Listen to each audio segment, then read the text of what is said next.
around us. So why, again, back to the other question. Yeah. Why did God create war? Why does God create murder?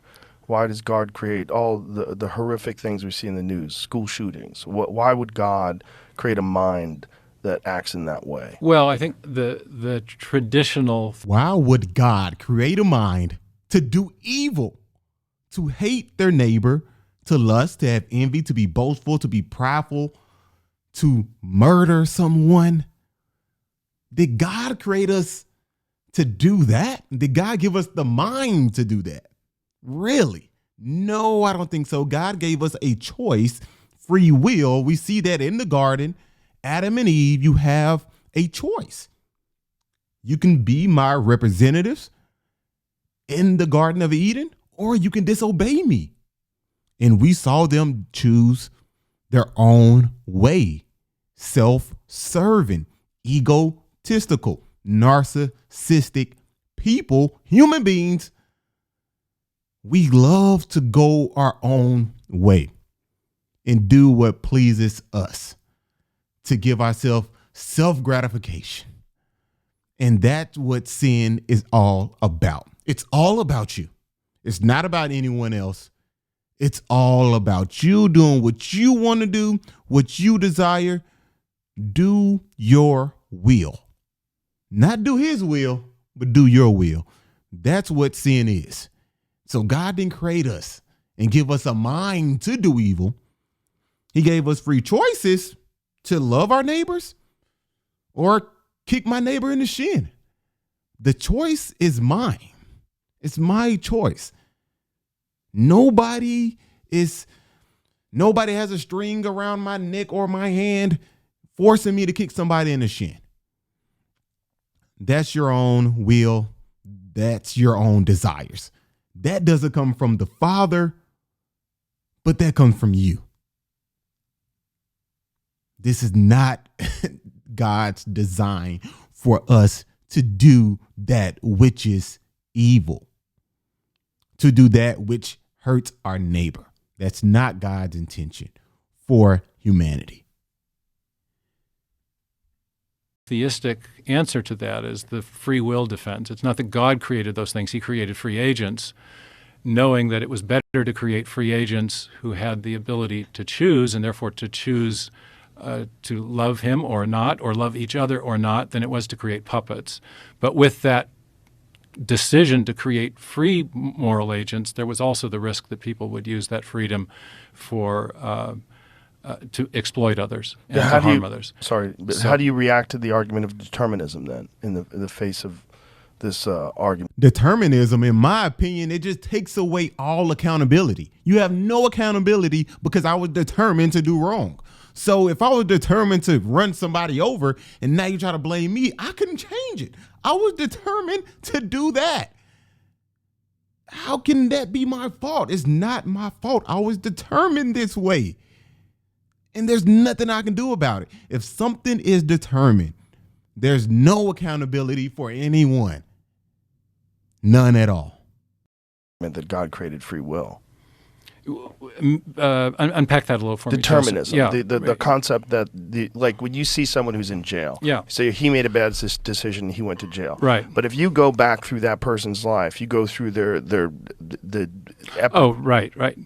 life, the childhood, the horrific traumas, all the abuse they've suffered, in and out of the justice system at a very young age, surrounded by crime. Tragic stuff. Yeah, right. Exactly. It's not a free will issue entirely. There's a lot of variables. Yeah, I would say that's not a free will issue entirely. There are a lot of variables at play when it comes to the environment, but your environment doesn't determine the type of person you will be. I have 3 brothers, and we are all extremely different. Extremely different. Grew up in the same household during the same time. We're not that far apart in age, by the same parents that raised us, but we all turned out extremely different. We had decisions we had to make as humans to shape the way our future will turn out. So no, your environment is not, in my opinion, a huge factor in how you will shape out in life. You still have a choice. You still have to choose. And even you can't choose your parents where you grow up at, but your parents had to choose. They had free will. They had decisions they could have made to have a better outcome for you, but they didn't do so. So it still comes down to free will. The parents had to choose what type of life they want to live. I'm not saying, when I say choose, I'm not saying, okay, they had these options. You know what? I want to be rich. I want to be poor. Click this button. I'm going to be poor. No, but decisions in their lives, you make these decisions, and this is how your life will shape out. Certain decisions play a huge role in how your life will look. And so parents, on one hand, they have control because they have free will to create a better environment for their children. And the children, even if they grow up in a bad environment, they still have free will to choose to do that which is right, or to continue to follow the path that their parents had, their grandparents had, their great-grandparents had. Somebody can break the cycle, and breaking the cycle, that comes with free will. So it's not really dependent on determinism or your environment where you grow up at. You can still overcome those things. You really, really can. You have a great opportunity to overcome those things based on the decisions that you make. Now, hey, it's not the same in every scenario. Things change. I mean, it might be different for one person than the other person, but just to say environment, how the person grew up, all of that, this is why they did this and did that. That's not the only reason. Like I said, I'm going back. I have 3 brothers. We all are completely different, but we grew up in the same household, raised by the same parents. During the same time, we grew up together, and we turned out different. We did not go down the same path. We all chose different paths because we had to make decisions, and the decisions that we made, of course, they had an outcome on our lives. Variables. Understood. The philosophical way of thinking about that is to make a distinction between sort of necessary conditions and sufficient conditions. Many of those. Well, actually, let me go a different direction. There's 2 different views of human nature. One is that we are moral agents, free moral agents, and one is that we're completely determined by genes, environment, or our evolutionary past. And I'm convinced that even in the face of terrible environmental conditions in our background, we are still free to choose. I think there are certain types of backgrounds that incline people towards a tendency to harm others and to do things that we would regard as crimes. But I think we still are free. I think that's a fundamental. There's some real clear research into trauma in the developmental cycle of children, how it leads to psychopathy and all sorts of other real serious problems. Sure, no where question. Free will comes into question, and determinism makes a better argument. I would. If determinism makes a better argument, so these individuals that turned out bad in the future because of their environment, why do we still put them in jail? It was because of their environment that they turned out this way. So the blame should not be on the person. It should be on the environment. So we need to come up with an alternative for people who come from a bad environment not to go to jail, because it's not on them, it's on the environment. So some way we need to find a way to punish the environment they grew up in, because that's the problem. Not them, but the environment.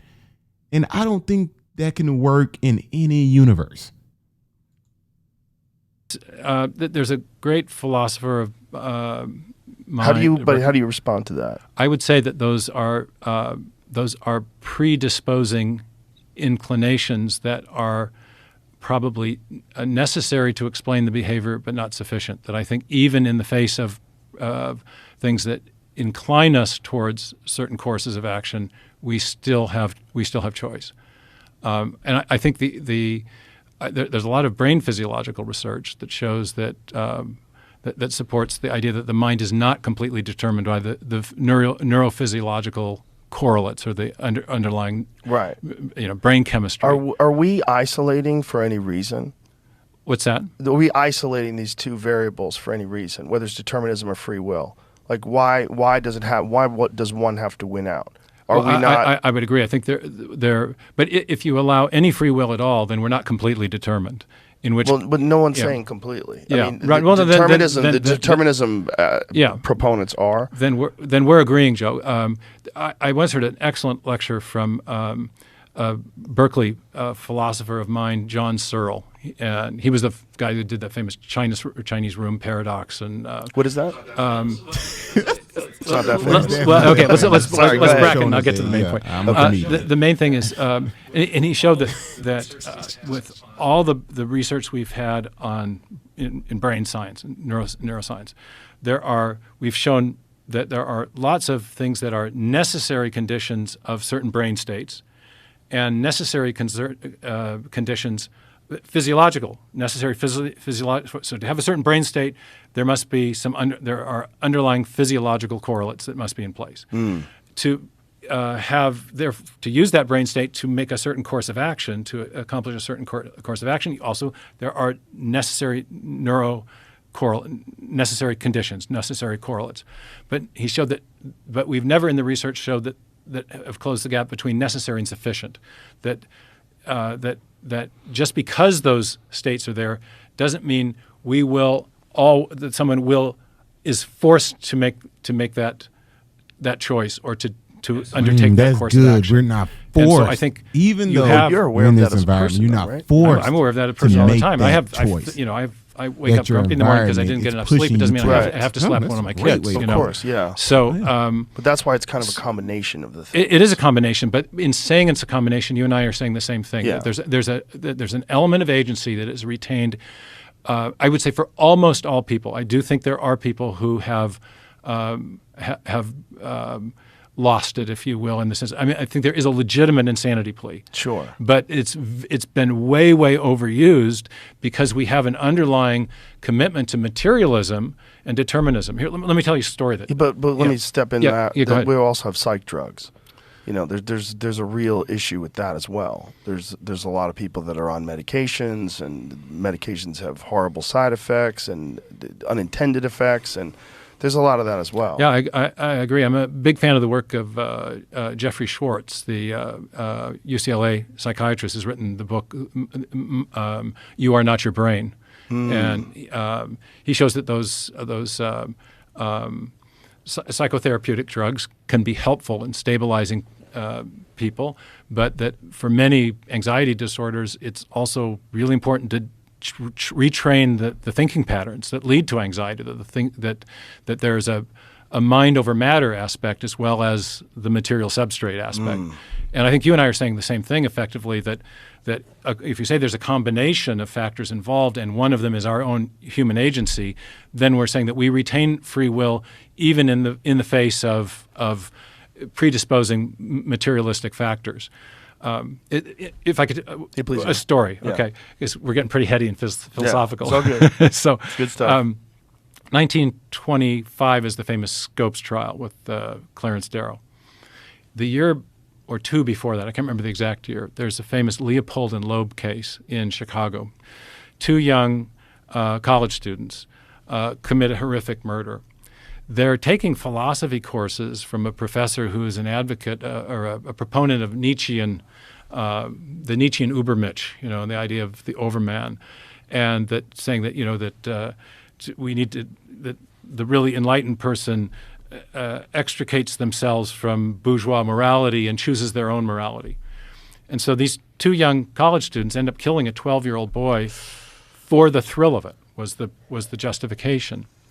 They're convicted, they're tried, they're convicted, they're awaiting sentencing, and the ACLU sends out Clarence Darrow to argue for leniency, for clemency, or for leniency in the case, and he makes the first diminished responsibility plea in American jurisprudence history. He says,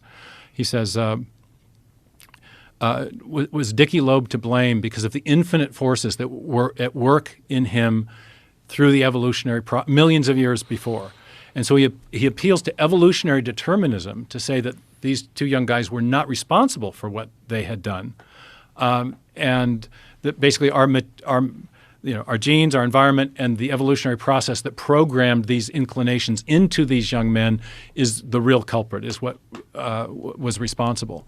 And so this is the first time we get the diminished responsibility plea in our legal system. There was a little cartoon in the Wall Street Journal a few years ago where there's this hapless guy standing before the judge, and he says, "Not guilty by reason of millions of years of evolutionary selection for aggressive behavior, Your Honor." So that's what I reject. I'm a critic of that form of determinism. I don't deny that there are factors that influence behavior or